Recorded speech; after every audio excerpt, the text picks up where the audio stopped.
for the very last of the Resistance. We need Luke Skywalker. I'm not coming back. Help me, Obi-Wan Kenobi. You're my only hope. That was a cheap move. We need you to bring the Jedi back. Kylo Ren is strong with the Force. What do you know about the Force? It's a power that Jedi have that lets them control people and make things float. Impressive. Every word in that sentence was wrong. Ah, Skywalker, missed you have I.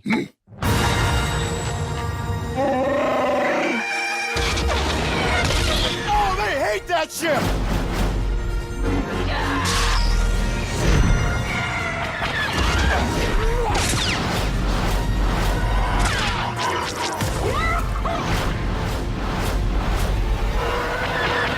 Come on!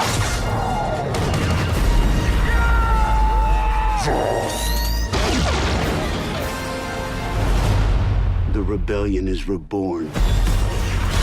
The war is just beginning. And I will not be the last Jedi.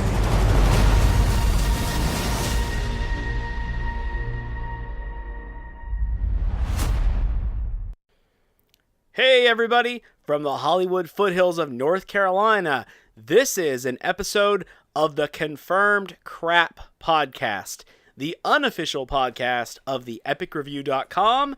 My name is Jerry Reed, also known as Barbecue17, and I am hosting this podcast today because we are talking about Star Wars Episode 8, The Last Jedi. And joining me is the Chewbacca to my Han Solo, Brad Bell, also known as... Or the Donald Glover to your Alden Ehrenreich, right? Oh, the Donald Glover to my Alden Ehrenreich. So. As the real Brad Bell. It's cool to not be hosting, to be the co-host here. Now I'm just going to ask you a bunch of questions. So we have recorded a lot of podcasts this week in anticipation of Brad being a new dad here before the end of the month. Yep. We recorded our regular podcast, which should be dropping on... Should have dropped a long today. Age of Ultron. This on Age of Ultron Revisited. Yeah. Brad recorded a long podcast with Andrew and Kate the other day on top 10 films of summer 2018. And Brad and I just recorded a Confirmed Crap podcast, episode 4. Yeah. So this is episode 3? Yeah, so this one will come out before that one. Come out before that next podcast. Yeah. So, okay. Well, today, this podcast... Confirmed Craps are just kind of our random throw in there. They don't have the same format or structure. Usually they're a little bit sillier than our normal podcast.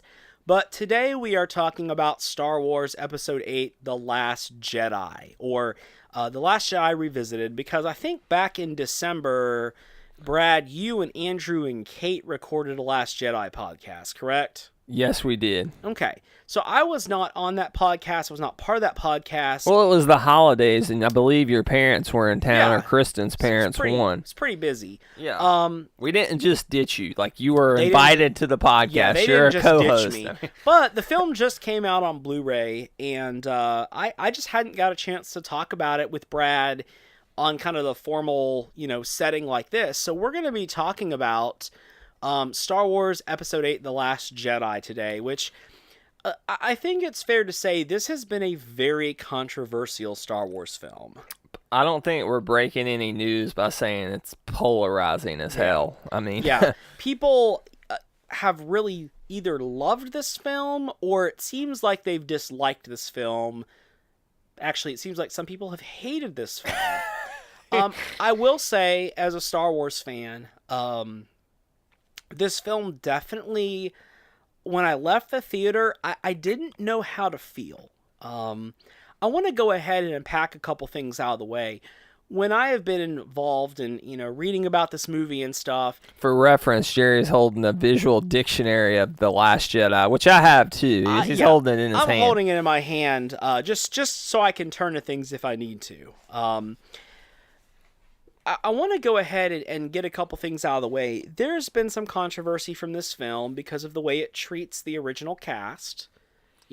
that's one thing we'll talk about here in a few minutes. It's character driven. Or how it treats like plot threads too from Force Awakens. That was my biggest problem with it. So the second thing is how this movie, we've found out since then that Rian Johnson really did not deal with a lot of the plot threads that J.J. Abrams brought into Episode 7, and he pretty much just threw away the script or the treatment for Episode 8. I was going to bring this up, I believe, on the next Confirmed Epic podcast, but I think it's appropriate to talk about it here. Yeah, definitely. Is that I read this week, and this was from Simon Pegg, who's a good friend of J.J. Abrams and a lot of his stuff. He's Unkar Platt? In Episode 7. The junk dealer, right? Yeah, the Nema Outpost. Yeah, exactly. So he was saying that he had a really set plan, a more traditional plan, he called it, for Rey's parentage. JJ did. Yeah. And, that was thrown out the window. Now, he didn't say what it was. I mean, I believe Simon Pegg. He's not a bull crapper, Yeah. But I will say this. It's weird now because now JJ's, I know this isn't an Episode 9 speculation podcast, but now JJ's finishing this, right? So he got to tell the beginning and the end, but I guess he could say that Kylo's lying. I mean, that's an easy way out. It's not like they're completely boxed in from a screenwriting perspective. Rewatching this movie, I don't know. I'm not sure how much this really has to interfere with an Episode 9 at this point, but the other thing, so we've talked about, I think, the three big controversies in this film. The first one is that the way it handles Luke Skywalker, and Leia to some extent too. People weren't happy about how legacy characters were handled. The second is a lot of folks have been unhappy as more has come out that it sounds like Rian Johnson scrapped a lot of the plans that were had for this film and just completely went in his own direction. Which I don't understand. I mean, I know we've talked about this a lot off the air, but what gives him, I know he's the director, I get it, but what gives him the right to also direct and write his own script to direct? It's not quite frequent that for a franchise property, and that's one of the, I mean, I think that's a big thing to put out as well, that everybody that comes after this movie has to play by these rules at this point. Unless you do some crazy... Unless you're Rian Johnson, and you get to do whatever the hell you want to. But Rian Johnson had to kind of play by the rules that J.J. Abrams set to some extent, but he clearly didn't have to follow a script, and so now, again, everybody else coming after is left in a strange place. I want to go ahead and say I don't hate this movie. I don't hate it either. I'm very interested in having a conversation about it. Critically, this movie did really well. This movie did insanely well. 90-something% with critics. Yeah. It's very tough to tell truly what the fan response to this film was. I want to address the third controversy. To be honest, I want to address it, I want to say it, and then I feel like it just needs to be dropped because I think it doesn't really mean anything. In this podcast, you mean, or in overall Star Wars fandom? Just in this podcast. Okay. I think a lot of folks have complained about this movie as being too agenda-based, of having too much of a social justice agenda. I thought you were going to go with Snoke, but okay. No. Okay. We're going to talk about that as a plot thing. There have been lots of folks, and I watched the other day on a website that talked about how they thought, they looked at the the MPAA does a lot of statistics about, what percentage of viewers are Caucasian, what percentage of viewers are African American, what percentage of viewers are Hispanic or, Latino, Latina. And they went through and tried to match up like, well, these characters are overrepresented and Caucasians are underrepresented. I think this has gotten crazy, and maybe it's just unfortunately a symptom of the toxic politics of our times. But I cannot see how people are getting so worked up about this whole idea that this film is too diverse, or this film is, has too many female characters, or this film has a social agenda. I just feel that's really silly. It's been a big controversy, but to be honest, it doesn't bother me at all, and I think it's worth mentioning that it's out there, but it has, as a Star Wars fan for years and years and years, it is not anything that even interests me to talk about. And I echo that sentiment. I agree with you completely. I don't even see it as something I really want to sit here and discuss. That being said, we did talk a lot about it on our first podcast. Okay. So if you want to hear that kind of stuff, you can go back and listen to it. Yeah. So here's the way I want to structure this, Brad. You know, we've talked about this movie on and off quite a bit. It just came out on Blu-ray. Which I could not bring. I tried to rewatch it. I couldn't Okay. even put it into the Blu-ray So player. I've watched it a few times since then, and you know, the way I want to structure this podcast is honestly, I actually want to go through this movie character by character and talk about these characters, sort of how they come out of the film, because I think we would just be completely lost if we went and talked about, you know, the movie as a whole or going through it plot by plot. So I really want to talk about the characters and how the characters work in this film. So let's go ahead and talk about, when I think about this movie, I'm reminded of Star Wars Attack of the Clones. I'm reminded of Attack of the Clones. For me, Attack of the Clones up until this film is probably my least favorite Star Wars film. Key up until this film. And I say least favorite because to be honest, there really isn't a Star Wars movie I don't like. I do like them all. And there are parts of Attack of the Clones I absolutely love. I think it's one of the most fun Star Wars movies. To me, Attack of the Clones has great ideas. It's a lot of fun. It just has some flaws in the storytelling. It has some things that don't make sense, some things that truly could have been handled better. And that's a lot how I feel about The Last Jedi. I think it has some pretty interesting ideas. I think it has some good plot lines that are going on in the movie, but I think it has a lot of flaws as well. And again, maybe we'll see. You know, one of the things is that for years, The Phantom Menace would have been my least favorite movie. And over the last, I would say 10 years, The Phantom Menace has become one of my favorites. Not my top favorite, but when I go back to Phantom really Menace, enjoy it. When I go back to Phantom Menace, to me, I know this is going to sound weird, it feels like Star Wars now, whereas this, to me, does it have this is going to sound crazy, we talked about this word, Star Warsy moments? Yeah, it does.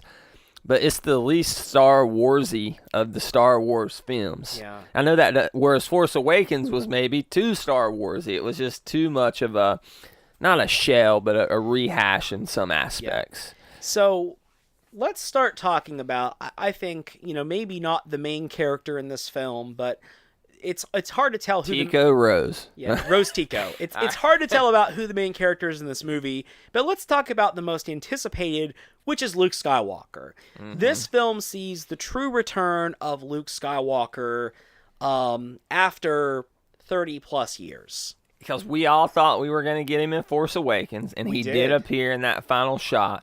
That iconic shot where Rey holds the saber out. And then Rian Johnson thought it would be a good idea to just crap all over that shot and, you know, minimize it. To me, when he threw that saber over his shoulder, that was probably my least favorite part of the movie. It just, I don't know, man. It kind of, like I said, it took away from Force Awakens. It is really interesting to go from a shot that I think is maybe one of the best cliffhangers in a film, with Rey handing out the Skywalker lightsaber to Luke, and Mark Hamill at the end of Force Awakens has just the most haunted, disturbed look on his face in that film. I mean, he says more in that expression than some actors say in a whole movie. I mean, I really love that ending. Even though we didn't get Luke, it just alluded to something.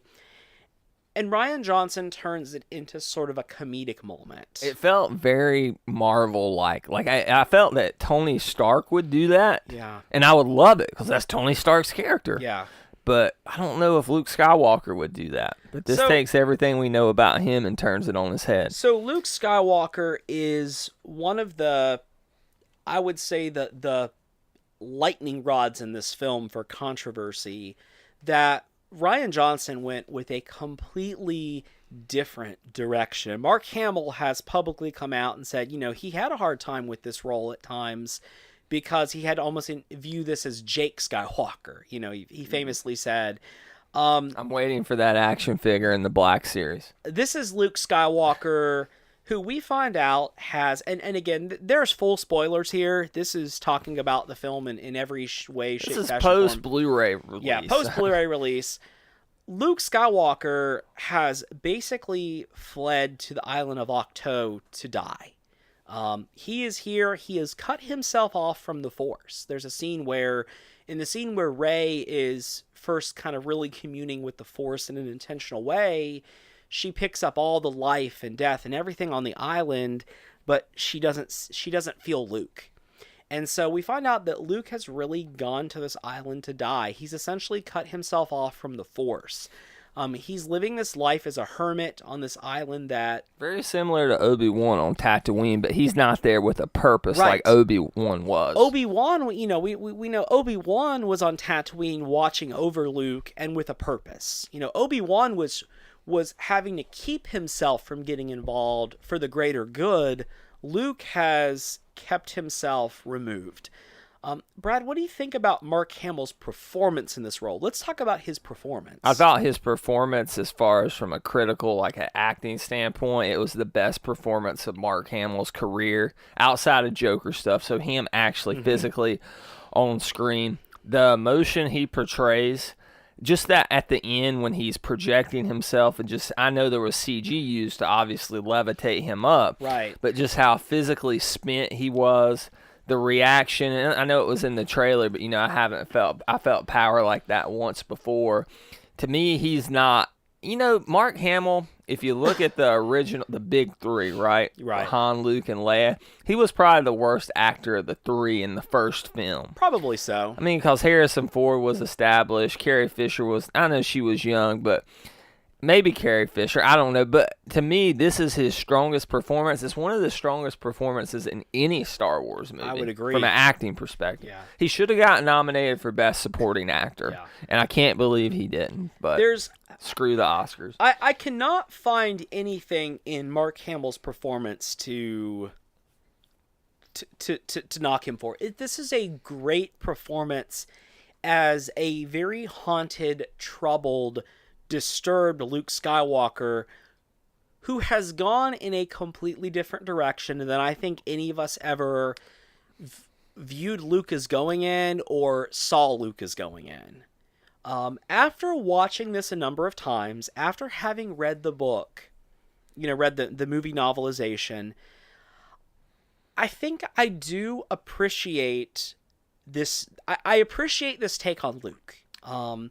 There was a book that came out shortly before The Last Jedi that, I'm trying to remember the name right, but it's basically like The Legend of Luke Skywalker. Legends of Luke Skywalker. Yeah. Kind of like a tall tale type thing. But it's 4 different stories about people who interacted with Luke Skywalker during the years between Return of the Jedi and obviously when he leaves. His heyday as a Jedi Knight, and right? him traveling and learning and trying to find, the original Jedi Temple and the text and all these things. And that was the Luke Skywalker that I always envisioned. He just flows into places and, meets the people and is interested in how how they live and learns from them, but teaches them as well. This is a Luke who has been very hurt. And watching this movie again, you think about, this is somebody who Luke saved Anakin. He helped save Anakin and turn Anakin back. Luke, at his early age, becomes this hero across the galaxy, and then he fails with his own nephew. He sees that he failed, and Rey tries to tailor that and say, you didn't fail Kylo Ren, he failed you, but it does seem like it's hard to figure out where does the blame get laid. So we have this Luke who is in exile, who is hurt, but that I think redeems himself in this film. He redeems himself in this film. One thing we talked about on one of our last podcasts was There is a scene in the book that obviously was probably cut out of the movie where Luke gives Rey a bit of a challenge. He tells her that these raiders are coming to the island, and what is she going to do about it? And she says, well, we're going to go and fight them off. And Luke says, the Jedi would have never gotten involved. The Jedi would have, stayed away unless it involved them, because are you going to be here next month when they show up again, when they show up in greater numbers and, show up more violently? And Rey still goes and gets involved, and turns out it's actually a party with I think they're called the Lanai. He's challenging her dedication. Yes, and he wants to see, and she goes, and, she runs into the party and has a lightsaber open, and she doesn't say this party's over, but she shows up, and of course they all start cheering. The Lanai are excited. She realizes this isn't a raid. This is a party from some of the other Lanai showing up on the island. And her and Luke actually dance together at this party, but he's telling her that, the Jedi would not have gotten involved. The Jedi would have waited until it involved them. And he talks about how, again, the Jedi basically became tools of the Republic, a Republic who was controlled by a Sith Lord, that they sort of listened to other people. They almost sacrificed their integrity, and all the Sith activity, was going on under their noses.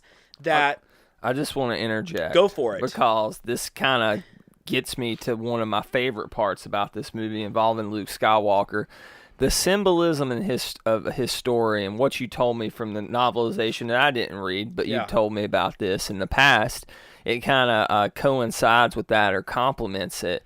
There's a lot of symbolism about religion here and faith. And Luke Skywalker is somebody who he's lost touch with the Force. I don't know if he's ever quit believing in it, but it's how the Force was manipulated and viewed and used as a means to an end by so many people that sickens him more than it is the Force itself. Yeah. And when he challenges her dedication, it kind of just reminds me of like people who are, all right, you say you're going to do this, you're going to live this faithful, this godly lifestyle, but when it comes down to it, are you going to be here? Are you going to, hold up your end of the bargain? And I think that complements his overall arc. We might even argue that you see something like when you have the Protestant Reformation, where there are lots of people who pull away at the time from, sort of the medieval and then the post-medieval period Catholic Church, the established church, because they move on to something else. Luke tells Rey,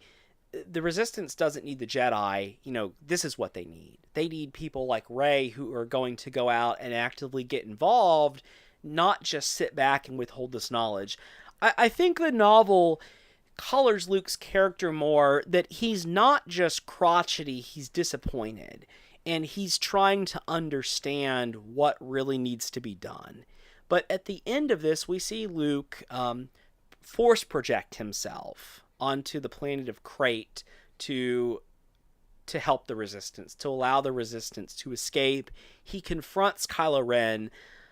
Luke has incredible mannerisms. There's three parts of this movie that I absolutely love. I love when Luke first sees there's four. When Luke initially doesn't want anything to do with Rey, he goes into his hut, he hides away, and Chewbacca knocks the door down. That's awesome. And when Luke first encounters these characters, these legacy characters, you can almost hear that old Luke Skywalker in his voice again. Chewie? His voice gets up higher, he sounds less gruff. And then there's just this heartbreaking, we can tell Luke has cut himself off from the Force, because when Rey says, "We've brought the Falcon," Luke says, "Wait, where's Han?" I'm getting goosebumps just thinking about it right here. The second is he sneaks on board the Millennium Falcon while Chewbacca is not eating the porg. That scene where Chewbacca doesn't eat the porg. He sneaks on, and again, you hear that young Luke Skywalker when R2-D2 comes out. And he goes, "R2?" And they started it all, Yeah, that's the point when Luke starts going in this different direction, I feel, is when he runs across when he runs across R2-D2, when R2-D2 shows him, replays that old video clip of Princess Leia asking for Obi-Wan Kenobi's help. Kind of, the beginning of the journey almost kicks off the end of Luke Skywalker's journey. The other part is when Luke walks by 3PO, when he's the force projection at the base on Crate, and he just kind of winks over at C-3PO. I just love that part. And then we see Luke confront Kylo Ren, and he's using force projection, which is not a force power that we've ever seen in the films, but it is a force power that does have some roots in various expanded universe, or a book I think was called like The Path of the Jedi or something. And again, I have no problem with him using this force power. It's very interesting that Luke is able to project himself to encounter Kylo Ren, and he tells Kylo Ren that, kind of he'll always be there with him. And it's almost in sort of a menacing way, like, you're not going to get rid of me so easily. We see Luke die. We see Luke disappear and become one with the Force. Were you surprised when he died after the projection? I was somewhat surprised because I thought, maybe he will stick around for another movie. I was somewhat surprised, but as I watched it again the second, the third, the fourth time, I really feel that this wasn't just that this was taxing on Luke, that this was sort of that Obi-Wan Kenobi moment that Luke is choosing. He is choosing to go out and now to become one with the Force, because does it make Yoda any less powerful? Did it make Obi-Wan Kenobi any less powerful to become? Feels like Luke has decided this is the next step. It's kind of crazy because how Obi-Wan stalled so they could escape from the Death Star. Luke does the same thing. Yeah, he creates time and for them again, to stall. One of the things I think is funny, and this is kind of a tangent, but people talked about, a lot of people complained that they thought The Force Awakens was too similar to A New Hope, and then a lot of people complained how this movie feels too different than any other Star Wars films. But I think there's always those little elements in Star Wars movies that are sort of like circle. There's that whole ring theory about the Star Wars films that the originals and the prequels connect. Here's that moment. Luke gives himself to allow the Resistance to escape again, like you said, in the same way that Obi-Wan sacrificed himself on the Death Star. And how he's projected himself is like how you would picture prime Luke Skywalker. Yes. Like, he's a Jedi master. He's a Jedi Knight. It is the Luke that we always wanted to see. We get Beard's that. Trimmed. He's looking sleek. He got in really good shape. Got this great, movie. Really cool outfit that looks like the next step in the black outfit he wears in Return of the Jedi. Yeah. The more I watch this, the more I realize that the Luke and Rey storyline is my favorite storyline in this movie. We're going to talk about Rey here in a couple minutes, because even though she shares a lot of the storyline with Luke, she has her own path as well. I think this is my favorite storyline. I can tell you, without a doubt, this is my favorite storyline in this film. I agree with that. I think this is the strongest thing. It took me a while to realize that this was not the Luke I had always imagined. This is not the Luke. Again, I was a kid when I was reading expanded universe stories. Now they're called Legends.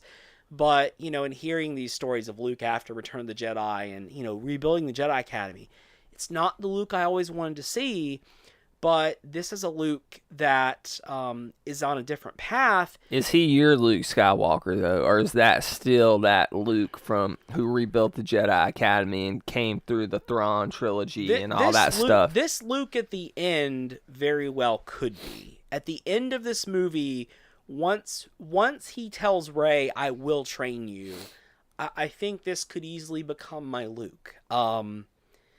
Again, these are Star Wars movies, and we'll probably be talking about this movie 10 years down the line, The Last Jedi Revisited.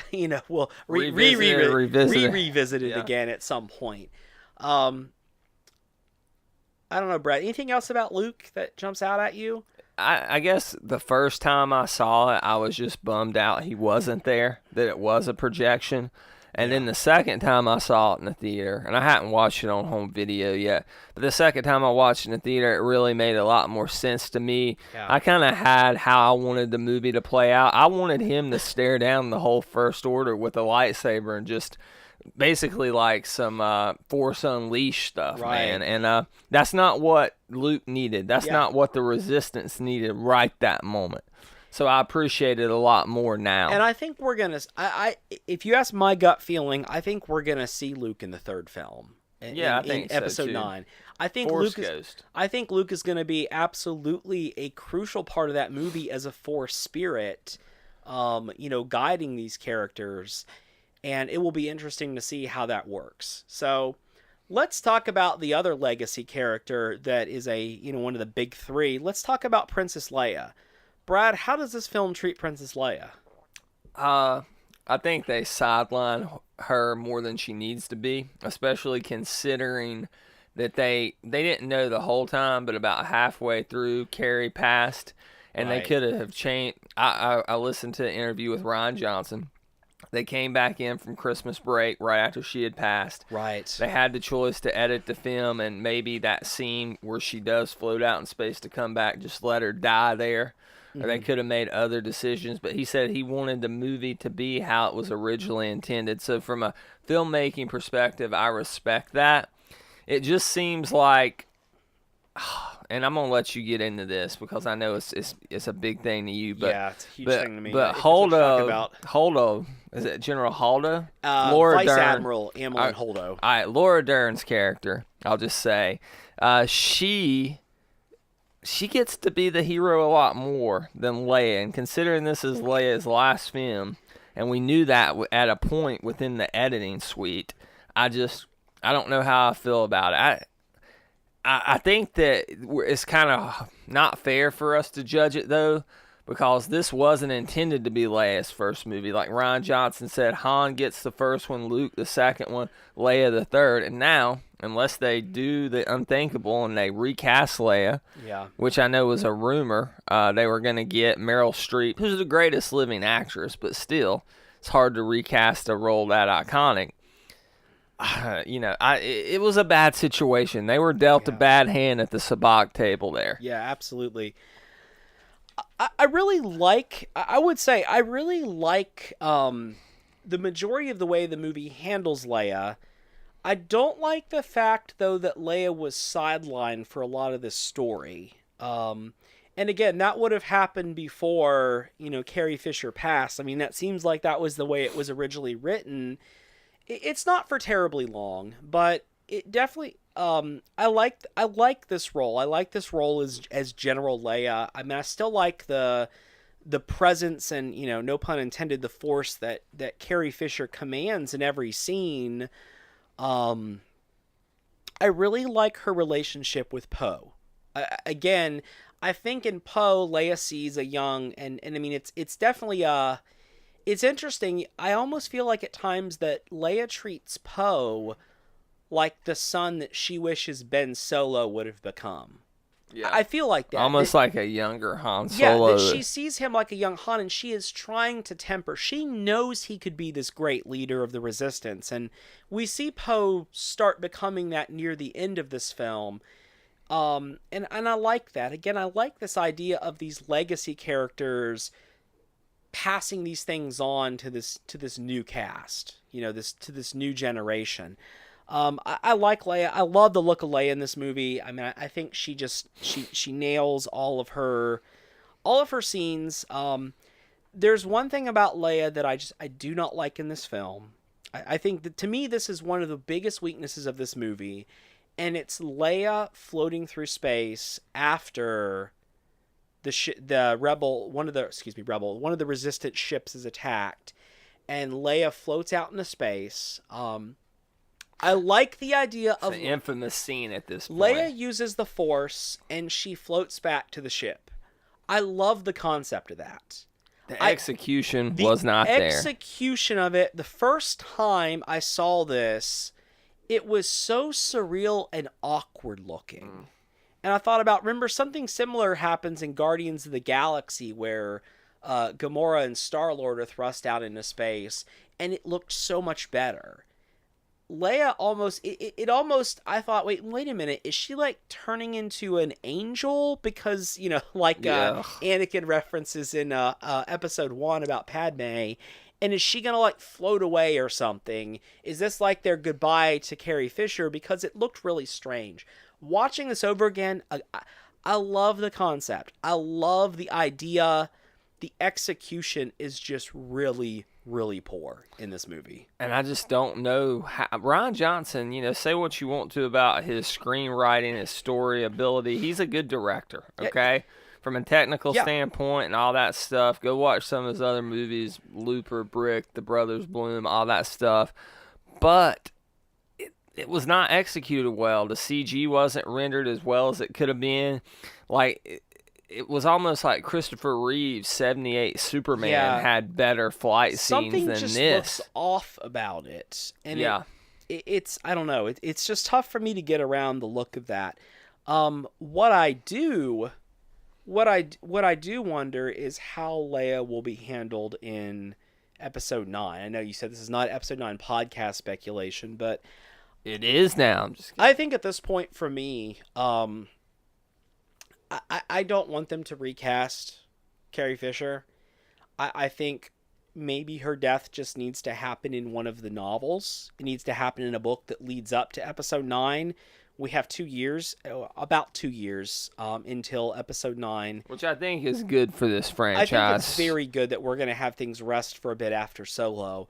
I think we need the right book. And I was just thinking, and this is just to myself, I was imagining, what if something happens where the First Order does kill Leia, and again, this conflicted Kylo Ren, he's not obviously thrilled with the Resistance, but he has that choice to kill Leia himself in this movie, when he's in his TIE silencer, and he doesn't fire that shot. Somebody else does. That's a good shot. It's a great shot. I wish, not literally by him, a great film. I wish that Leia and Kylo Ren had the chance to share a scene.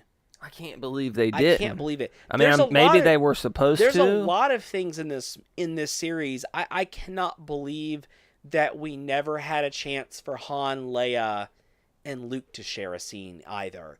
Luke and Han never were together. I still think that was the one unforgivable thing about The Force Awakens, was that there wasn't somebody that said these characters need to share a scene at some point. That this is mandatory. We're not making this movie unless they will at the end of 9. All is forced. I don't know. I could imagine though. Again, we were laughing watching this movie again last night. That it has the title crawl like every other Star Wars film except Rogue One. It has the title crawl, but not much has really happened between The Force Awakens and The Last Jedi. So the title crawl, my wife said, it kind of gives you a different take on what's happened. But I could imagine if the beginning of the episode 9 title crawl was like, enraged at the death of his mother by First Order assassins, the unhinged Kylo Ren, has declared war on the First Order. I mean, imagine him going off in his completely own direction. I think that would be a really powerful... With the Knights of Ren. With the Knights of Ren. That would be really good. That'd be a powerful beginning. And I don't care if Disney uses it, because I would just be so happy to see something like that. I thought this was a good movie. It had some great Leia moments. It had some great... I love when Leia looks at C-3PO and she says, "Get that worried look off your face, 3PO." There's some really great, just those, sassy... Did Leia ever interact with R2? Not in this film. Okay. She did in the first one. Well, he came back to life at the end. Yeah, but she doesn't interact with R2 because R2 is with Rey in this movie. That's right. He's with Rey and Chewbacca. I thought again, Leia really led this crew through this.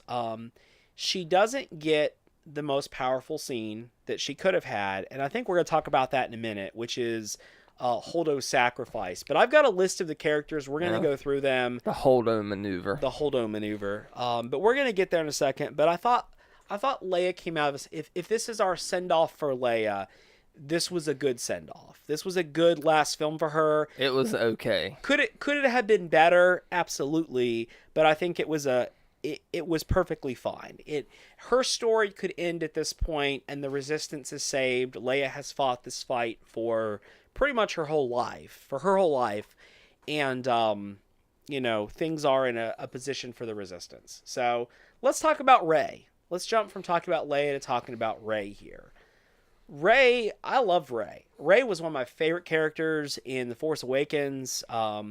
I know people give Rey a hard time as being kind of a Mary Sue character, but I really like Rey. I think Daisy Ridley has a great presence. She absolutely looks and feels like she belongs in a Star Wars film. You know, again, I mean, there's just characters that you absolutely see as a Star Wars character, and Rey is one of those characters. So what do you think about Rey's character arc in this movie? I mean, I thought it was pretty good. It was pretty seamless from Force Awakens to this movie. Yeah. It was definitely one of the through line.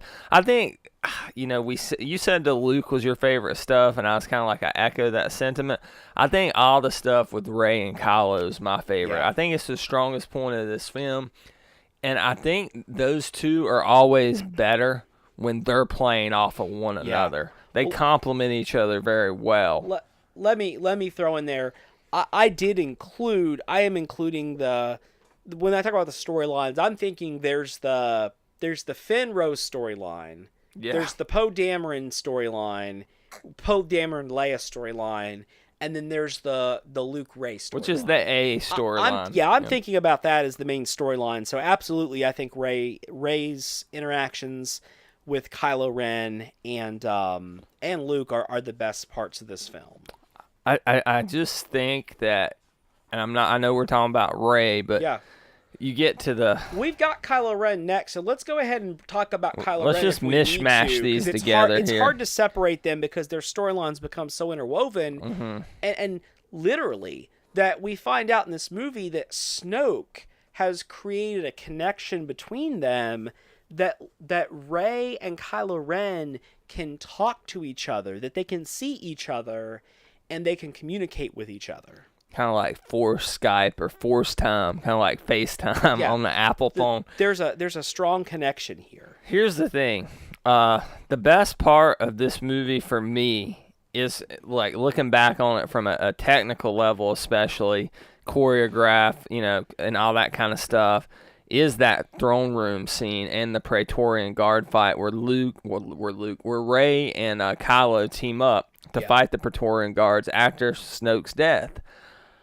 I really thought I thought that Rey and Kylo may just join forces, and they may create, not that she would go to the dark side, not that he would go to the light, but they would create a new, more balanced, almost, force following.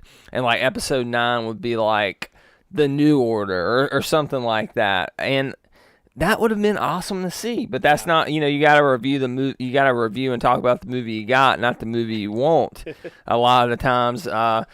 But I don't...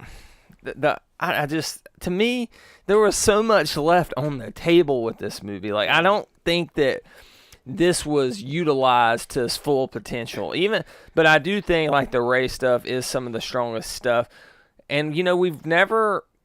I wanted to see Rey fight with a lightsaber again. I think that one of the best lightsaber sequences ever is that Praetorian Guard scene. Just how they work together, how they toss the lightsaber around, how the shot through the eye that Kylo gives with the blue lightsaber, that powerful scene between the two of them where they're grappling over the lightsaber, one of the most iconic images in all of Star Wars. Like, to me, when I envision the next Star Wars, all the Rey and Kylo stuff, it's up to par with what I envision. Right. It just feels like the rest of the film, and I'm talking about the new cast here. Yeah. The rest of the new cast isn't up to their level as far as making me give a crap. Right. I Does that kind of make sense? I do. mean, When again, this is where I say this movie to me feels like Episode 2. There are parts of Episode 2 when that movie is good. It is 100%. like Camino with Oh my Jango gosh, Fett's it is freaking 100% awesome. Pure Star Wars. I mean, Yeah. I love the Outlander Club on Coruscant. Yeah.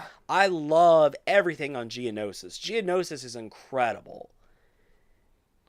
And those Rey and Kylo Ren scenes, or the Rey and Luke scenes, to me are like, this is elevated. I mean, this is absolutely what I'm wanting to see, even if it's not the storyline, just the feel, the tone, the gravitas that's there. This is what I'm all about. I almost want a cut of the movie that just has that storyline. Yeah. And cut some of the other stuff out. Because we're going to talk about that there's a storyline in this movie that I just don't care for.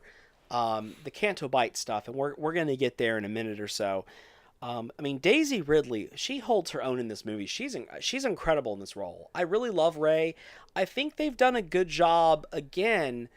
A lot of people's criticism of the character is how is she able to just start using the Force? Again, I think that's part of what this movie is doing is something has happened. Again, it goes back, The Force Awakens. There has been an awakening, and she's able to start doing things that she doesn't understand. Some of it comes from... I think she is someone. I do think JJ will make her lineage mean something. I know that's not what Rian Johnson wanted, but he's not doing the third movie. Yeah. I'm glad he's not. There's some reason that something has happened. And again, I mean, if you look back at Star Wars movies, I mean, they're so tied into, world mythology and world religions, taking and hearing. How many times do we have stories in... I think of like biblical stories where some character who comes from nowhere becomes so significant. There's a part where, in the Gospels, there's a thing about talking about Jesus Christ that says, can anything good come out of Nazareth? This unknown guy who starts having these, divine powers and divine abilities. Luke asks Rey, "Where are you from?" And she says, "Nowhere." He says, "Well, no one's from nowhere. I'm from Jakku." Okay, that pretty much is nowhere. But she's had this awakening. It scares her. She doesn't understand it. We find out in the book that, again, when Kylo Ren tried to probe into her mind, she somehow pulled out some of his ability and his knowledge as well. So...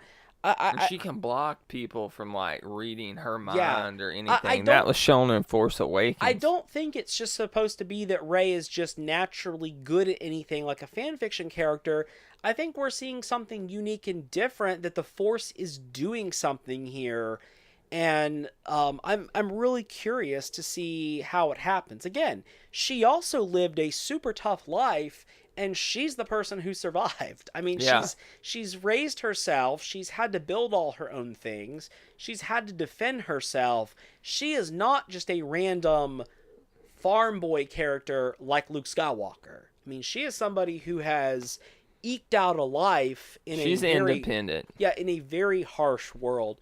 I think this movie does a good job of moving her forward. She does have some really funny scenes. Again, I think the comedy between her and Luke is kind of the Star Wars comedy that I like. Whereas the Poe opening is like Marvel comedy. Yeah, we're going to get there. We're going to talk about Poe. I think Rey has a great... I think Kylo Ren may have one of the best character arcs in this movie, though. Yeah, I want to get into him. Let's talk about Kylo Ren. This is a guy who... Adam Driver's phenomenal. I think Kylo Ren is truly a person. I don't know that Kylo Ren even knows what he truly wants. Let's talk. Okay, so I went and saw this movie the second time. I went with my brother Dylan, my friend Joe Roberts. So Dylan's Hi, Joe. Yeah, Dylan's a big Star Wars fan. He's not like as open about it as like you or I, but I mean he has watched the original trilogy dozens of times. Luke Skywalker is one of his favorite characters in fiction, and he doesn't think Kylo Ren. This is a good point by my brother. We were sitting at McDonald's in the Hollywood foothills, right outside that Carmike AMC now. Yeah. And I think that's the last movie I saw in Shelby was Last Jedi. But anyway, we were sitting there and he's like, what has he done really to earn this role as this uber bad guy? Like, why should I be as afraid of him or as intimidated by him as we are by, let's say, Darth Vader, who obviously wiped out the whole with the help of, Darth Sidious, but still. But yeah, like he was the big reason for hunting down the last of the remaining Jedi, and he's this intimidating force and all this stuff. But it's like Kylo Ren, I mean, he shows up it's a way outnumbered against Luke Skywalker. He's not brave at all. He's very much like he faces him, but he faces Luke after he has tried to come in with the whole First Order with the ATM-6s, right? Yeah, That's what yeah, they're... And like Hux and like... So he was... his More! plan, More! his plan, I don't think was never to really get in there and fight Luke Skywalker. He did not want to confront him. Yeah, he didn't want to confront him, and I know there's various levels to why he wouldn't. But and then in the first one, he faces Rey, and he's bested by someone who has no training. And Snoke even brings that up. Yeah, and I'm glad they brought that up in the film, but it's like, what has he done? So then I think back to this, I'm like, well, he wiped out all of Luke's new Jedi Order. Yeah. But the way it was shown, we didn't really see that in this film. He wakes up. But Luke does say it happened. Luke does say it happened. But and that was one of my big disappointments. I get you maybe don't want to do, there's not flashbacks in Star Wars typically. Yeah. And I know we flash back to the tent scene, multiple incarnations of it. But I expected to see him do something like you saw Anakin do with the Jedi Temple.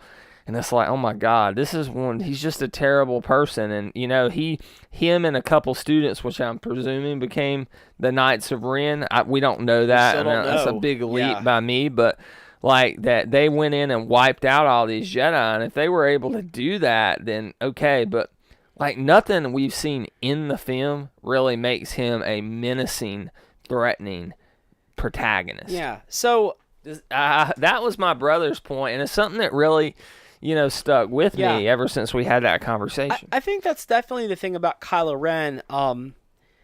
My thoughts on Kylo Ren for the first movie was, I think at the beginning, you definitely are, okay, why is he a big deal? I mean, it turns out that Snoke, has had his eyes on him for a long time. I mean, Leia says that, Leia and Han talking, that Snoke has always wanted to have Kylo Ren. He's always wanted Ben Solo to be his apprentice or whatever, which seems to be because of his lineage. So Ben did stop that lightning bolt though. Yeah. That blaster bolt. So he clearly has strong Force powers. Yeah. He clearly has a strong Force lineage, which we see typically is the Force does kind of, except with Rey. Well, it acts as a lineage, and we don't know anything about Rey yet, truly. I think the thing for me is that when you're watching The Force Awakens, you are wondering, okay, I mean, Kylo Ren is, Snoke is interested in him. He's he's clearly a villainous character, but why is he truly a credible threat?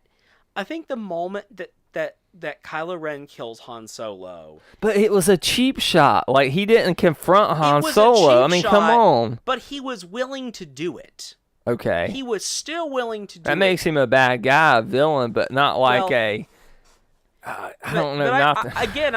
I think he's a different villain. I mean, I feel like he's probably someone who was always underestimated, who had to live. How can he be underestimated? He's Han Solo's son and Luke Skywalker's nephew. He was always compared to Han Solo. He was always compared to Luke Skywalker. Your uncle is like this legendary mythical hero who saved the galaxy and saved Darth Vader, defeated Darth Vader, however you look at it.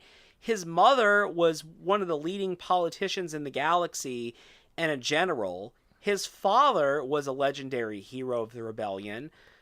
You see this with like athletes and politicians is, they try to go into the same field as like their father, and like you see like Michael Jordan's son trying to play basketball or something like that. I mean, but the thing is, he doesn't have the same talents as Jordan. Here, Ben Solo has all these talents. He seems to have some level of talent, but I think piloting as well. What is he willing to do?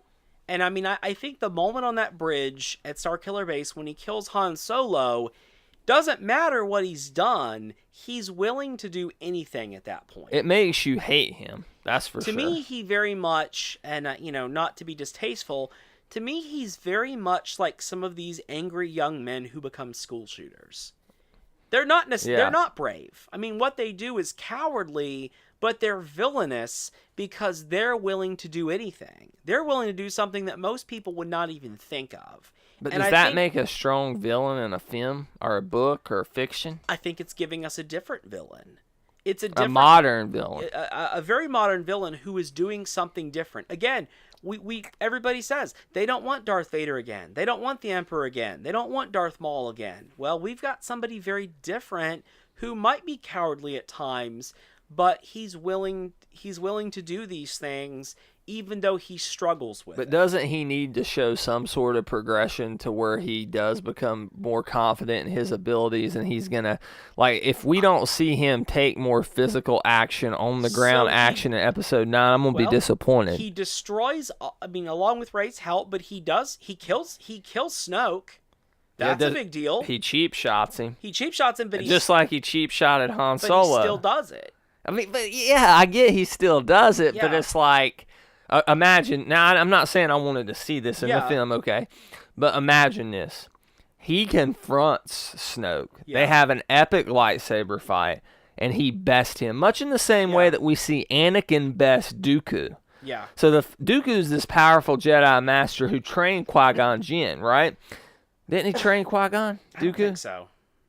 I'm pretty sure he did. Really? Well, I mean, you're the master at this kind of stuff, but I know he was Yoda's apprentice. Yeah, he was Yoda's apprentice. But I could have swore he trained Qui-Gon. Maybe I'm wrong, but we can look that up. Yeah. But anyway, he's a powerful Jedi master and Sith now. Right. By the time we get to episode 3, Anakin goes in there and pretty much kicks his ass. Yeah. And beheads him, and we see him like physically take on somebody who you would think should be more powerful than him at the time, right? Whereas here, he turns a lightsaber and that's it. But what did he have to do? Because he did have to block Snoke. Yeah. Snoke was still reading what was happening. We saw that Snoke was powerful. Kylo Ren bested him through force powers, through manipulation. He has a different set of force power. I mean, he has a different, a different strength, you might say. Yeah. Let's look at the Praetorian Guards. I mean, again, they seem to when we saw that was him being shown as a credible fighter. Again, when Hux comes in and finds Snoke's body and is like, the Supreme Leader is dead, Kylo Ren uses his powers, chokes Hux, and Hux says, "Long live the Supreme Leader." He takes over the whole First Order. Again, it's not necessarily how he does it. He's a different kind of villain. And whether he does it through cheap shots, he's willing to do what he needs to do to get where he wants to go. I think I like the idea of Kylo Ren more than I actually like Kylo Ren. I'm not talking about the performance by Adam Driver because he's doing a phenomenal job playing the part that was written. But I'm like this idea of, Ben Solo and, a guy that kind of lost his way and didn't live up to his legacy. It was great points about you saying all that stuff. There's also... Again, as Ray says, there's also still light in him. There's also still something that holds him back. We see him have that chance to kill Leia. He's a mama's boy. And he doesn't take it. Sons are often closer with their mothers. There's still something there that holds him back. Yeah. Do we see Kylo Ren redeemed, or do we see him actually become the true villain like Darth Vader, the powerful villain? What do you think? Is he irredeemable at this point? I think he is on the edge of a razor. I think at the end of this movie is when he starts going towards becoming irredeemable. Which what's crazy? To see that. Like when Anakin started to really turn, like his eyes turned yellow and all that. Like we never really see anything like that with Kylo Ren. I guess he wants to be a Sith, right? I assume so. Yeah, or he wants to be something else. Again, he talks about wanting to burn. Do away with the past, burn it down. Yeah. I think he wants something else. I think he doesn't know what he wants, but he wants something that's detached from his past at this point. He doesn't want Sith. He doesn't want Jedi. He just wants power. Yeah. He wants his own thing. Yeah. I just think that, I don't know. I think the whole, I like Kylo Ren a lot more probably coming out of Force Awakens than I did coming out of this. I think him smashing his helmet is a big deal. That was very symbolic. He's not hiding behind being the next Darth Vader anymore. That was cool, though, helmet. He is his own person, and he's doing his own thing. Yeah. So I think the Kylo Ren, the Rey, the Luke storyline is arguably the strongest storyline in this film. All right. So let's jump into another one of these storylines here. Let's talk about Finn, and let's talk about Rose's storyline, which is the Canto Bight storyline. Let's go from talking about, I think, my favorite storyline to absolutely my least. Maybe the worst. My least favorite storyline in this film. Everything good with you there, Brad, to start talking about this? Yeah. Okay. So, again, we kind of forget Finn was knocked out. Finn was in a coma at the end of The Force Awakens. Yeah. And so he wakes up here. There's a little bit of the continuation of the friendship between Poe and Finn. But Finn is... Let's talk about where Finn's at in this movie. I actually really like Finn. Finn is definitely a far more comedic character than I think we're accustomed to in a Star Wars movie. It's the situations they put him in, too. Yeah. It's not just all in the way he's written. But I like Finn. I don't know. There's something about John Boyega as that character I cannot help but like. I mean, he has some of the funniest lines in The Force Awakens, like, we're going to use the Force. And Han Solo's like, that's not how the Force works, or when he's like, Solo, Mr. Solo, he definitely has a different type of humor. And that's actually what we see with Rose as well. Rose Tico, who... Let's not forget about her sister, who is the bombardier. Yeah. At the beginning. That was one of the best, space fight scenes we ever saw. The beginning of this movie, that space battle at the beginning is really strong. We see moment of silence where the bombs drop. We see Paige Tico, who is Rose's sister. They're triplets. From Ray, Rose, and they're from Automach. By the way, we talked about this earlier. They're from the planet Automach, which the First Order took over. Anyways, so Rose and Finn sort of meet up. I mean, again, we don't have to explain much how they met up because I'm assuming anybody listening to this has watched The Force Awakens a couple times, or the Last Jedi. People hate Rose Tico. I liked her because she was a very almost innocent look into this world. Yeah. And she was a very pure character, and I think this movie needed that. I will say, and again, we talked about at the beginning that we weren't gonna mention this much. I have not heard very many arguments against this character that didn't involve her being Asian or being a woman or anything. I have heard very few arguments that were about the character herself. It was all about, we don't need more, people of color. She has a line in this movie that I absolutely think is one of the best Star Wars lines. Yeah. But Andrew and Kate, when we reviewed this, thought that it was one of the worst Star Wars lines. Okay, it's when John Boyega, when Finn's going into the battering ram thing to kind of sacrifice himself, she knocks him out of the way. Which the book mentions would not have done anything. Yeah, okay. Finn's sacrifice clearly was going to be for nothing. And he's like, why'd you do that? She's like, because that's not how we're going to win. She says something to the effect, we're going to win for fighting for what we love, not fighting what we hate. Not fighting against what we hate. Yeah. So I thought that was powerful. I think that especially in today's political climate. I think that is a great line. That was one of my favorite lines. Andrew said his eyes almost got stuck in the back of his head. Yeah.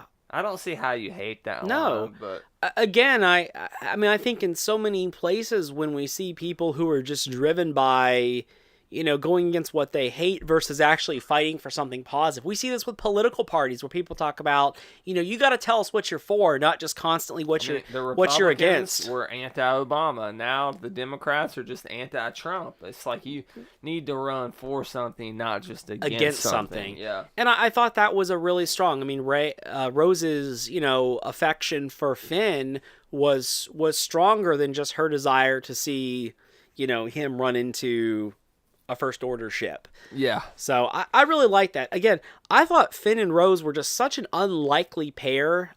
They both kind of have the same... Did they kiss? They didn't kiss in this movie, did There they? is a kiss. Oh, there is a kiss. Okay. That when she kisses him, right? When they're... I think so, yeah.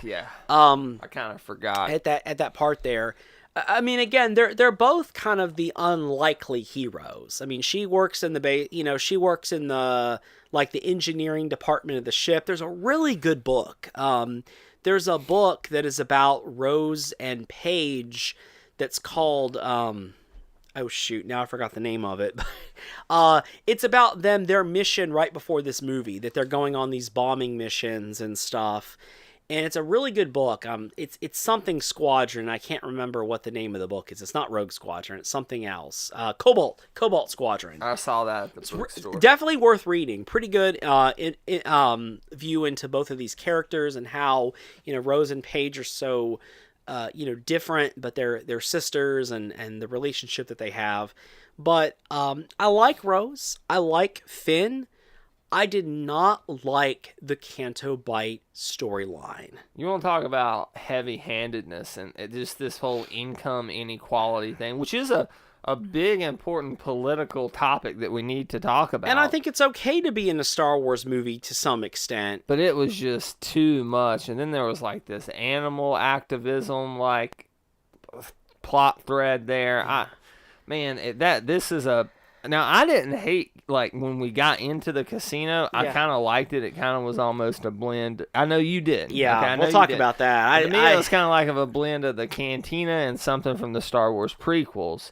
Yeah. But the stuff once they get out of the casino, I love when the little guy's putting the money in BB-8. That was a good little, chuckle moment. So, I hate DJ, by the way. You don't like DJ? Benicio del Toro is one of the best actors alive. Yeah. He really is.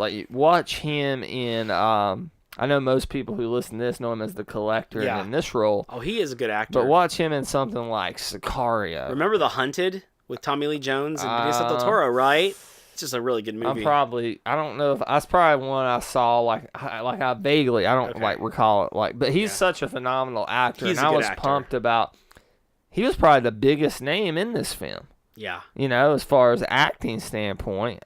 Laura Dern's pretty big, too. Didn't he direct The Shape of Water? No, I'm just kidding. Nah. Remember that was that one reviewer for New York Post? Yeah. Who said something about, direct The Shape of Water, he didn't like it. He, why is Benicio del Toro directing movies or something? I think some people get them mixed up who don't pay attention to film, but in entertainment. But I don't know how Rian Johnson doesn't, as a director, tell him the way he played that lisp or speech impediment or whatever he had, it was too over the top. Yeah. And I don't know how the director, I'm really questioning Rian Johnson after this. I know you want to talk about that, but doesn't tell him, all right, let's tone it down just a tad. I think if he's on set with a Spielberg or somebody, who's obviously the greatest living director, but somebody more established like a Christopher Nolan, had to bring him up in every podcast. He tells them to, let's tone that down a little bit. Maybe DJ should have talked like this. No, I'm just kidding. I personally thought Canto Bight was very boring. I thought it was one of the most boring alien environments, and that is one of my favorite things in any Star Wars movie is when you have that glimpse into another urban area. When you go into the cantina. I mean, I could watch the cantina all day. I could watch the cantina scene all day and just look in the background at all the different creatures and aliens and people in funky costumes. I could do that with Jabba's palace. I could do that with the diner in oh my gosh, Dexter Jettster's diner in Attack of the Clones, or the space opera in Revenge of the Sith when they see the Mon Calamari opera Squid Lake. Have you ever heard the story of Darth Plagueis the Wise? Have you ever heard the tragedy of The Last Jedi? Star Wars. Man, But I love those kind of scenes. I mean, I just watched Rogue One again the other night, and oh my gosh, Rogue One is filled with those incredible scenes with fascinating characters where you look at every character and you're like, I want an action figure of him, and I want an action figure of her, and I want an action figure of that. And I was excited for Canto Bight. I mean, my gosh, Same way with Maz Kanata's castle. That was Maz awesome. Kanata's castle was incredible, and Nema Outpost was incredible. But this was just such a boring background scene. Remember even Constable Zuvia? No. Even going through the visual dictionary, which usually shows off so much incredible stuff, it's really boring. This character, I know I'm off the mic here. That's okay. Was Joseph Gordon-Levitt, right. Oh, slow and low. Yeah. Yeah, another Joseph Gordon. another he's the one who's like, they can't park here. They can't park here. Another Abendo. Yeah. There were just not that many interesting characters in Canto Bight, and I thought it was dull. It looked boring, and I didn't care for it. The only thing I liked was the lady with the Baroness with the hologram head, and the two sisters who claim to be from another dimension. I didn't like the fat lady.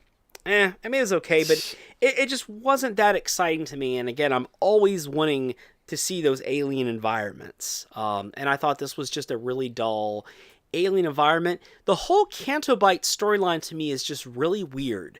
So it's pigeonholed. It starts with Maz Kanata, which I like Maz Kanata a lot, but the way they bring her in this movie is really odd. They brought, it was really weird. I wish they would have. They forced her into this movie, no pun intended. Yeah, and I mean, just for her to tell them about this person, and then they go there. Like a video game quest. And I feel like Canto Bight doesn't even have a payoff. I mean, it doesn't even get the characters anywhere.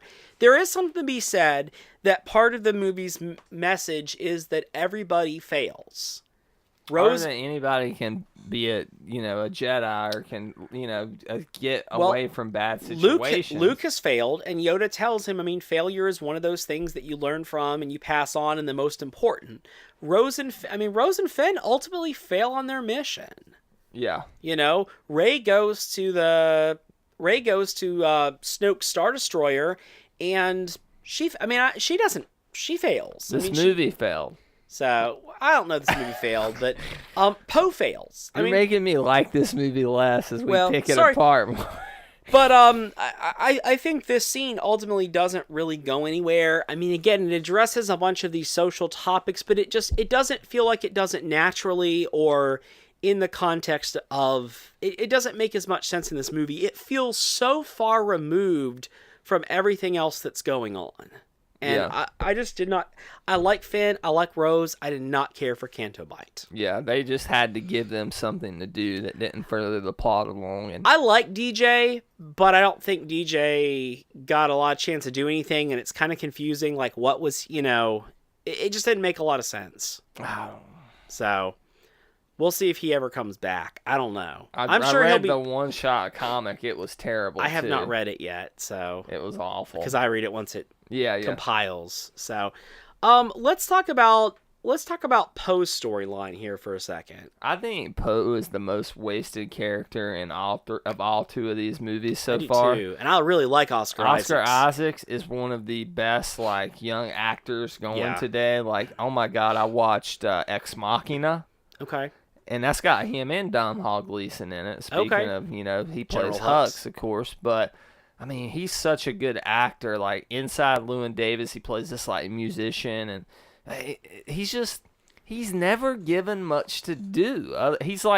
He plays a stereotype or almost like an archetype character where he's this hotshot pilot, and that's all he is. There's not much to his character. And whereas with Han Solo, he was this smuggler and bad boy and all this, but it always felt like there was more there. Yeah. With Poe, I like to believe, just because Oscar Isaacs is such a good actor, that there is more there. Yeah. And I have not read the Poe Dameron comic. The Poe Dameron comic is very good.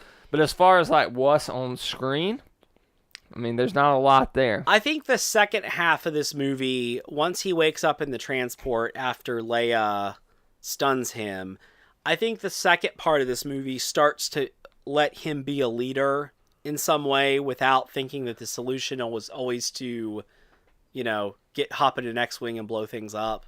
Yeah. So, I want to talk about two people right now. First, I want to talk about Admiral Akbar. Yeah. I love that they've brought Admiral Akbar back. Admiral Akbar is my favorite Star Wars character. Really? Admiral Akbar is my favorite Star Wars character. I didn't know that. I love Admiral Akbar. I mean, again, not the character that has the most material about him, but if you're asking me based on just everything in general, I flip and love Admiral Akbar. And I am so glad that they brought him back.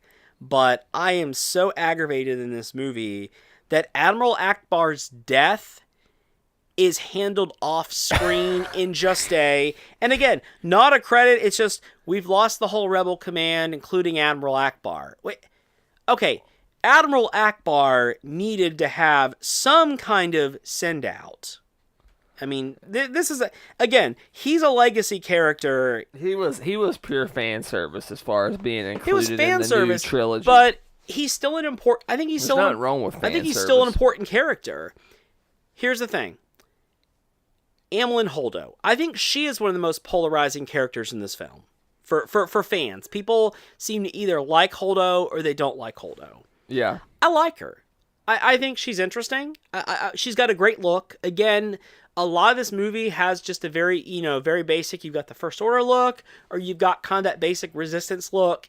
Amilyn Holdo offers something different. Laura Dern does a good job. Lena Dunham plays her. It's Lena Dunham. I was just about to say. It's Laura Dern. I love Laura Dern. Oh my God, dude. I just saw her last year in the Twin Peaks revival. I just saw her in Big Little Lies, the HBO original series where she was alongside Nicole Kidman and Reese Witherspoon. Oh my God. That was like right before Last Jedi. And I remember just how excited I was to have her. Now it's Laura Dern in Star Wars. Now it's Laura Dern, so she was a strong actress, awesome as always, but yeah, they kind of just made her character to be a bit of an asshole. I hate to say that, but she was introduced in the Princess Leia Princess of Alderaan book as a young woman before, so prior to even like some of the stuff in Rebels, Leia and Amilyn Holdo are friends, and she is Force sensitive, right?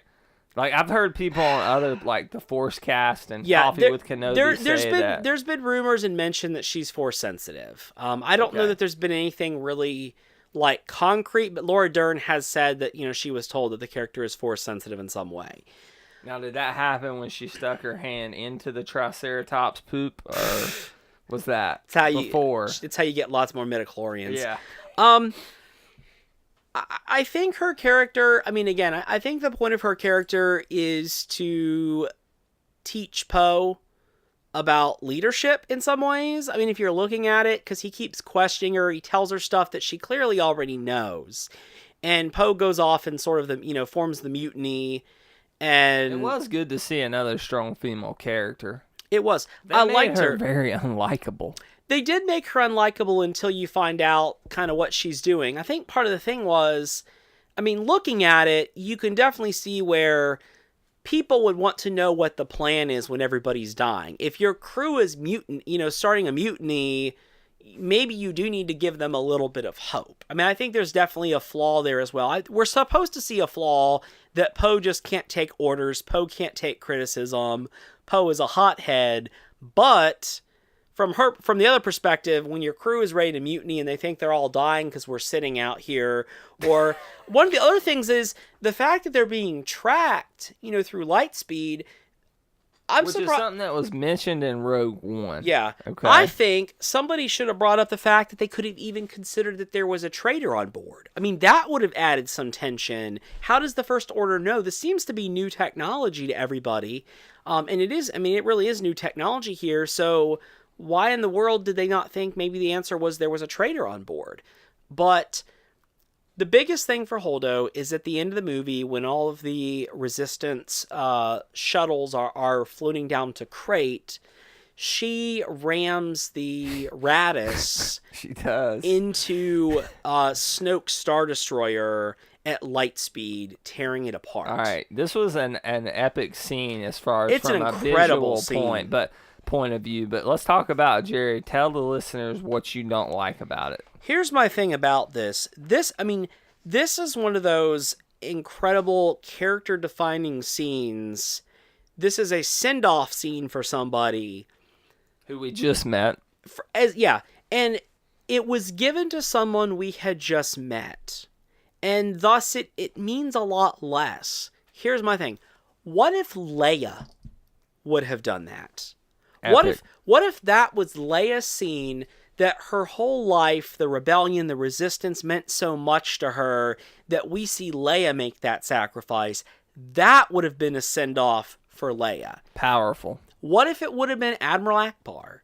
Again, a character that, you might say is a minor, B character, but a character that fans love. What if Akbar, that would have been his move? I don't care if it was Akbar, I don't care if it was Leia. Part of me even thinks, what if it had been Poe? I know they probably don't want to, I don't want to see them get rid of Poe, but I really wanted to see that. I want it to be Poe. I really wanted to see that scene go to somebody that there was an emotional weight to it. Because it was such a good scene. It was such a powerful scene.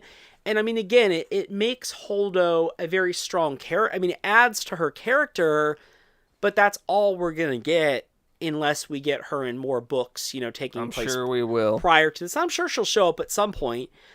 I think that scene really should have been Leia's, or it should have been Admiral Akbar's. It should have been somebody who it really meant something for the audience. I mean, we should have felt devastated and in awe. And then Laura Dern could have kind of served as what Leia would have done for the third episode movie. 9, as far as we would have built her character up. And I think that would have been, and maybe looking back, that's what a missed opportunity. It feels like a missed opportunity. I mean, again, I'm thinking about, would have been in Crushing, yes, but also would have been like, oh my gosh, there's Leia sacrificing everything again, for the Resistance, for what she believes in. Or there's Admiral Akbar, who's always been this hero and, goes out with this crazy military maneuver. That would have elevated a character we already had versus taking a brand new character who, again, we didn't have a lot of chance to care about yet. Yeah, no, I agree, because you would have killed a lot of birds with this one stone there, because great send-off for Leia. You get to develop Laura Dern's character a lot more going into it, and you cut out that awkward floating back into the cabin scene. That should have been what happened. Wrapping up, there's only one more character I really want to talk about in a lot, and then we're going to fire off in a couple quick thoughts. Rapid fire on characters? All right. General Hux. Domhnall Gleeson goes from being in The Force Awakens to being terrifying. I mean, let's be honest, he's essentially Space Hitler. I mean, all of his imagery... More so than anybody like Grand Moff Tarkin or anybody like that ever was. All of his imagery is... I think he is the guy who's dangerous because he believes this. I think, Kylo Ren wants his own agenda. I think Snoke has his own agenda. Hux absolutely believes in what the First Order is doing, and some of his scenes are so intense and frightening in The Force Awakens.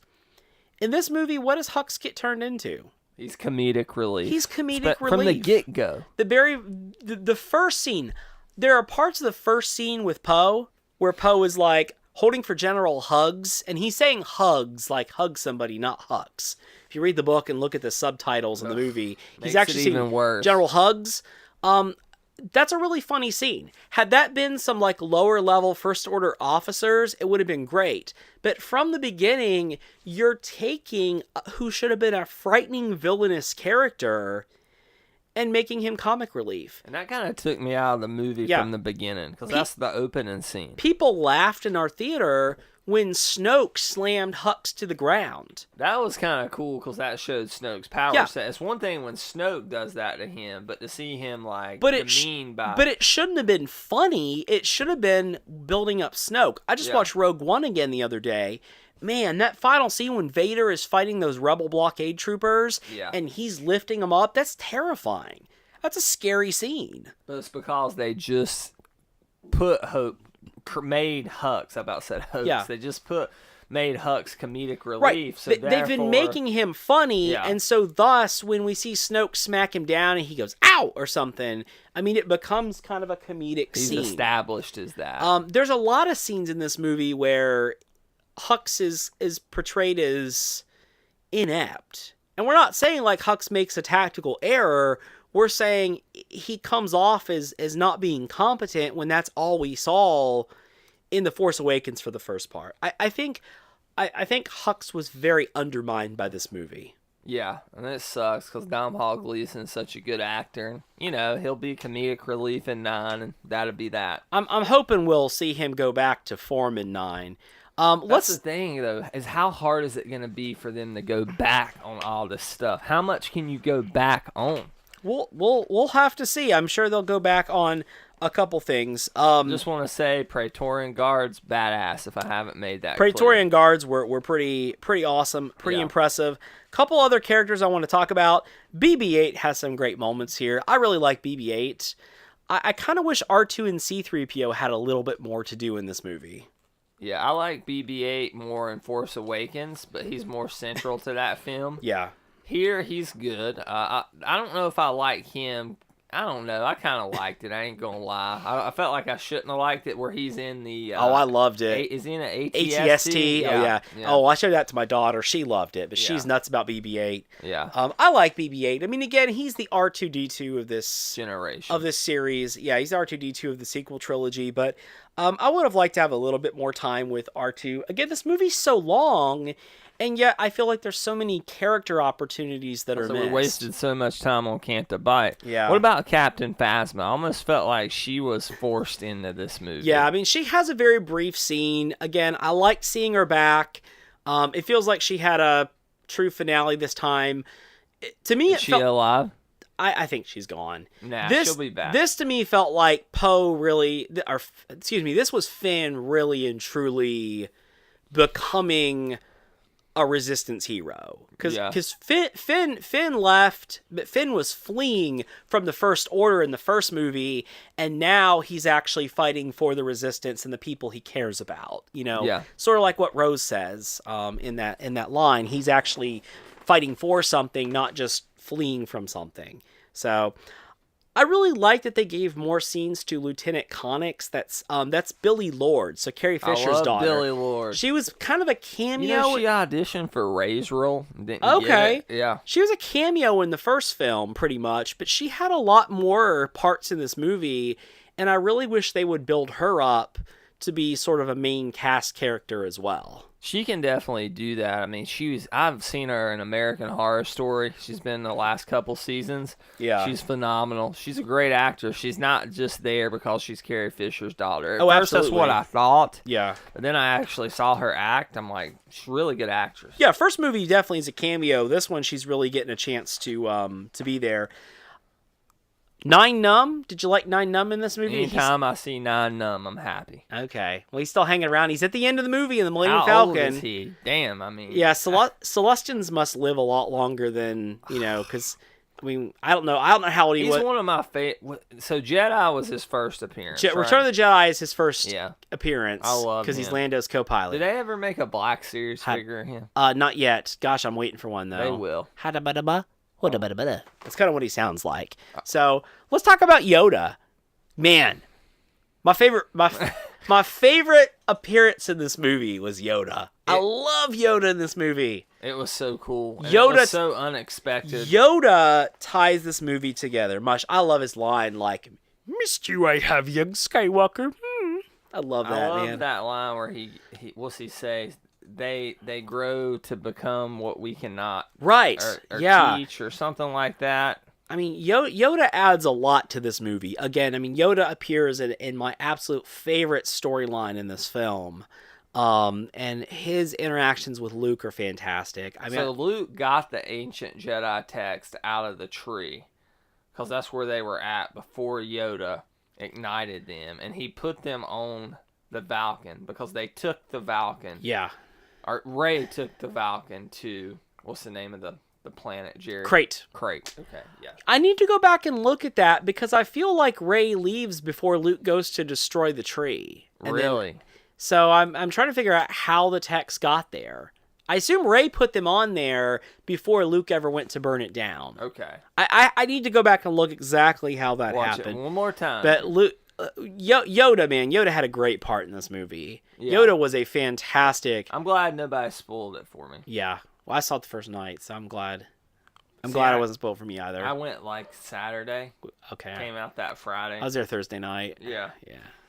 So I got the stomach virus when this came out. Oh, gosh. So Evan and I had tickets for that Thursday night showing in Charlotte.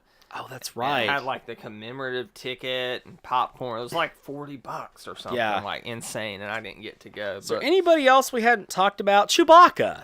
yeah, Chewbacca. I mean, I wish. Chewbacca is my second favorite Star Wars Yeah, character. Chewbacca's pretty high up You there. know for who me, my too. first is? It's It's easy, man. Elon Sleaze Begano. Nine Num. No, Nine it's, Num. no, Darth Vader. Ponda Baba. I love Dr. Evazon and Ponda. I really do. They're probably in my top 10 when you talk about just like what look and all this stuff. I mean, Yeah. I don't know. It's tough to say. Vader's my favorite. You can judge Star Wars characters in weird ways. Yeah, you can. You know. You can. And it's hard because everybody has a different perspective on them. Because some Yeah. have a complete perspective like you, some kind of have an in between, and some it's just the movies. But still, I mean, you can love Ponda Baba just because Ponda Baba I is. freaking love Chewbacca. It's kind of sad to see him without Han. Yeah. We don't see. It's not Peter Mayhew here. It's the new guy. Peter the whole Mayhew time. is there when he's sitting. Oh, he still is. I believe it's Peter I thought Mayhew. not Peter anymore. Mayhew is in when he's sitting. When he's walking or moving, it's the other I actor. knew that in Force Awakens. I wasn't sure. I about think it's Last in this one Jedi. too. I think I'm correct. I could be wrong. We on gotta that. also look up that thing about Dooku training Qui-Gon. We do. Yeah. Chewbacca. I wish Chewbacca got a little bit more action in this movie, though. I wish he had a little bit more to do. You know, I wish he was in the Battle of Crate, or That would have been cool. We saw him fighting some First Order stormtroopers or something.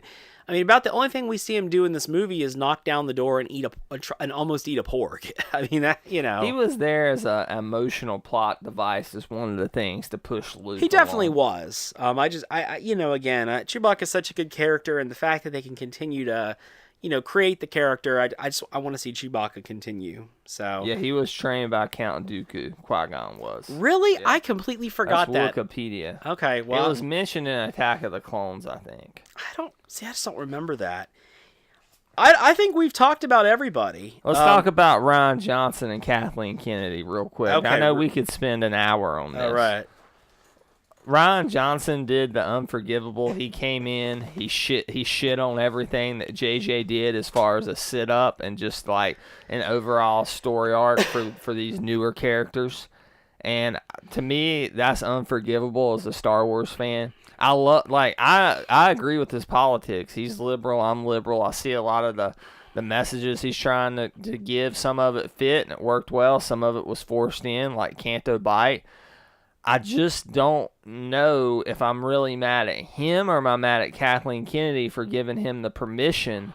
I know we're kind of talking about both of them here. Yeah. To come in and as a director, okay, a director, we're not talking about Lawrence Kasdan, who is a writer too. Right. As just a director, somebody who's never really written a screenplay, they're two different things, people. To go in and do that to everything JJ had set up, it's her fault more than it is his.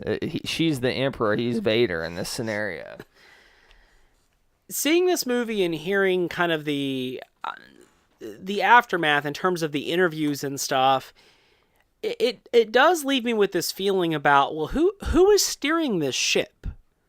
Like, I mean, I would think it would be Kathleen Kennedy. And again, I mean, she has a long history with Lucasfilm. She seems to be the person in charge. Does she really have a handle on, what's going on here if we're letting every director change things left and right? And again, I like directors being able to have a touch on a film. But when you're talking about a franchise film, again, unless somebody does something crazy, every Star Wars thing after this adheres to this movie. That's the unique thing about Star Wars from most other properties. They don't reboot. Everything is still part of the same continuity at this point. And so we're all going to be, living with a bunch of these things. I like this movie. I don't love this movie. I think this is a very problematic movie. I think there were a lot of choices in here that felt like they were made in a vacuum, that they weren't made with thinking about, is this going to make a good Star Wars movie? is this going to build things up? They need to make Dave Filoni Kevin Feige for this. I would agree with that. And that's not because he's a white male, okay? It's because he knows Star Wars better than anybody aside from Lucas. Somebody needs to be in charge. Again, there's a lot of people. Dave Filoni, I mean, I think Claudia Gray has written some of the best new canon stuff. You know, she wrote Bloodline. If they want to put somebody like that at Or anybody... Pablo Hidalgo. Yeah, Pablo Hidalgo. I don't really care who it is as long as it's somebody who's looking at the overall health of the brand. What I think about this movie is I absolutely love... I do really love Rey and Kylo Ren's storyline. Luke's storyline has grown on me after watching it. Again, it's not the Luke storyline I would have liked to seen, but I enjoy it. I'm okay with the Poe Dameron storyline, the Poe and Leia and the Resistance fleet, but it's okay. Canto Bight, I like those characters. I just did not care for Canto Bight. This is a very boring looking Star Wars movie to me. Now, visually, from a visual effects perspective, most things look impressive. I liked the design of the Resistance bombers. I liked the design of, the First Order AT-M6s and whatnot, and Snoke's ship.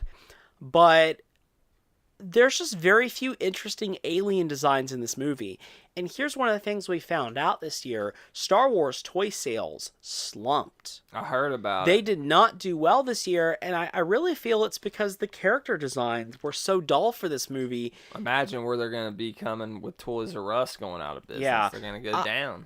I think that Solo is going to have many more interesting designs. I'm more excited. I'm excited for Solo. I still think Solo is going to be fun, and I'm hoping again it kind of completely avoids the problems of this movie. 6 or 5 on my list of top 10 most anticipated movies. It's my of the number summer. one. So I just want to say that the question I have leaving Last Jedi is, with the exception of Rebels, which was epic. The ending was epic. I'm not going to spoil it. I know a lot of people like Jerry haven't caught up to it yet.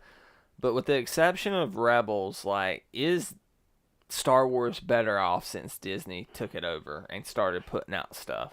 It's better off as far as keeping it in the cultural we actually zeitgeist. have stuff. I know, but did we really need the stuff that we have? I love The Force Awakens, and Rogue One is probably my 4th favorite Star Wars film. It's just, there is a point of oversaturation and having 2 Star Wars movies in 6 months. Yeah. There needs to be a 3-year... we got these people planning new trilogies, not new movies, multiple trilogies. Yeah. There needs to be resting time. I think The Last Jedi is going to change some of this. I think after Solo, we're probably going to hear about some changed plans. Or we're going to start seeing some changed plans. But why would you, though? Because the money's still there. The critical reviews are great. Yeah. I mean, it's not like it's bombing. It's just there's a divide in the fan merchandising. community. Remember, if you watch... the Black Series is the best Star Wars line. If you watch The Toys That Made Us, and George Lucas was never shy about this, the money was always in the merchandising. The movies made so much money, the merchandising was light years ahead of it. What did you rate this movie? When I rated it the first time, I gave it a great. If I was re-rating it today, I'd give it a good. Okay. What would you rate it? I would probably give this movie a good and a half. Probably the lowest rated Star Wars movie for me. At this point, my favorite is The Empire Strikes Back. That's my favorite too. It just doesn't feel like Star Wars. It's not a lot The Force Awakens does. Yeah. Force Awakens feels... I know all the criticisms of Force Awakens. I love The Force Awakens. I will pop The Force Awakens in and enjoy it and love everything about it and love all the scenes. This one, to me, it's just not a lot of fun. Does it diminish The Force Awakens now that we know that a lot of the questions and mysteries raised just don't mean anything? I still like The Force Awakens. I don't know that it diminishes it for me, but usually movies don't diminish another movie for me. I mean, it's still The Force Awakens. Moving forward with this, again, they really need to think about making fun movies, and this is not a very fun movie. My little one loves The Force Awakens. We've sat through parts of this one, but overall, I'm not sure what she thinks about this one yet. It hasn't really held her attention, and every other Star Wars movie that we've watched together, pretty much has. I mean, she has enjoyed them. It's just very dull and lifeless at times. So to me, this is the opposite of Attack of the Clones. Attack of the Clones has so much fun stuff and great stuff in it that I love, but I think storytelling-wise, it's a bit of a mess. It jumps around too much. This movie, I think, technically on a level, it works really well. It's just not a lot of fun. Yeah. And this is why this one It's for not me... one I want to revisit a whole lot. Attack of the Clones is at the bottom of my list, but I love to watch it. I know it's not a great movie, but it's really fun, and I enjoy it, and there's so much stuff that excites me in it. Yeah. This is the one that I'm just not so sure about. I'd still give it a good 1.5. I mean, it still is a very well done film. I'm just not sure it's as a well done Star Wars movie. All right, 2 closing questions here. 2 closing questions. Are you looking forward to Rian Johnson's trilogy after this? Not particularly, but I mean, I'd have to see something again at this point. How was he given a trilogy before this movie was even completed? They didn't even know if they liked it. Yeah, I don't and know. he was. He didn't even have a story. He still doesn't have the story complete. He's working on it. Yeah. I don't know. Maybe working with characters we don't love as much, it's going to be better. Yeah. I don't know. Okay, so you're not looking forward to it. I'm not really either. But again, I have to see something. At this point, it's just too much of an abstract concept for me. Do you have a new hope for episode 9 now that JJ's back? I kind of do. I'm excited for I it. liked The Force Awakens. I've heard all the arguments. I know all the people that don't like The Force Awakens. I love The Force Awakens. I think it's a pretty fun movie. It's fun to watch over and over. It holds up for me every time that I watch it. And of course, with the 4-year-old who likes it, we watch The Force Awakens quite a bit. The only thing for me for The Force Awakens is I still think it was unexcusable that we never saw the big 3 together one more time. Okay, so I say good. You said good and a half. You're the host. Yep. You want to close it out? Is there anything else you want to say? No, continue to check out I review action figures every day at actionfigurebarbecue.com. That's BARBECUE.com. I've been reviewing a lot of Star Wars stuff lately. I'll be probably having started my solo reviews by the time you listen to this. So go and check out all my reviews of solo action figures. Brad continues to put stuff up at the Confirmed Epic Podcast. That's TH Epic Review. The Epic Review. THEpicReview.com. And Geeks Worldwide. Geeks Worldwide. DGWW.com. Where else can we find your Twitter, stuff, Brad? The Real Brad Bell. DREEL. Brad Bell. That's about it. All right. From the Hollywood foothills of North Carolina, we are out. May the Force be with you. And also with you. Always. Always.